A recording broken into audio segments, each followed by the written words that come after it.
Tollywood hero నాగార్జునకు Telangana ప్రభుత్వం భారీ shock ఇచ్చింది.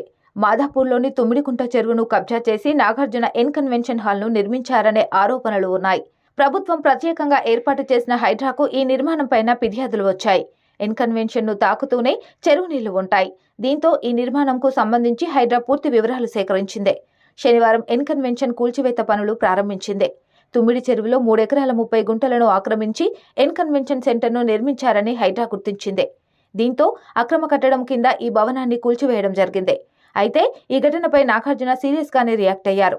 తన కన్వెన్షన్ సెంటర్ను అక్రమ కట్టడం పేరుతో కూల్చివేయడాన్ని అక్కినేని నాగార్జున తీవ్రంగా తప్పుబట్టారు. ఈ మేరకు హైడ్రా తెలంగాణ ప్రభుత్వ తీరుపై ఆగ్రహం వ్యక్తం చేస్తూ ఓ ప్రకటన విడుదల చేశారు. ప్రభుత్వ చర్యలతో ప్రజలు తమను తప్పుగా అనుకోకుండా ఈ ప్రకటన చేస్తున్నట్లు తెలిపారు. చట్టవిరుద్ధంగా చేసిన కూల్చివేతపై కోర్టులోనే తేల్చుకుంటానని నాగార్జున వెల్లడించారు. స్టే ఆర్డర్లు, కోర్టు కేసులకు విరుద్ధంగా కన్వెన్షన్ను కూల్చివేతలు చేపట్టడం బాధాకరమని అక్కినేని నాగార్జున తన ప్రకటనలో తెలిపారు. న్యాయపరంగా దీనిపై చర్యలు తీసుకుంటానని నాగార్జున స్పష్టం చేశారు. మరోవైపు కన్వెన్షన్ హాల్ కూల్చడం వల్ల నాగార్జునకు భారీగానే నష్టం చేకూరినట్లు తెలుస్తుంది. కన్వెన్షన్ మొత్తం విలువ 400 కోట్ల రూపాయలు అని సమాచారం అందుతుంది.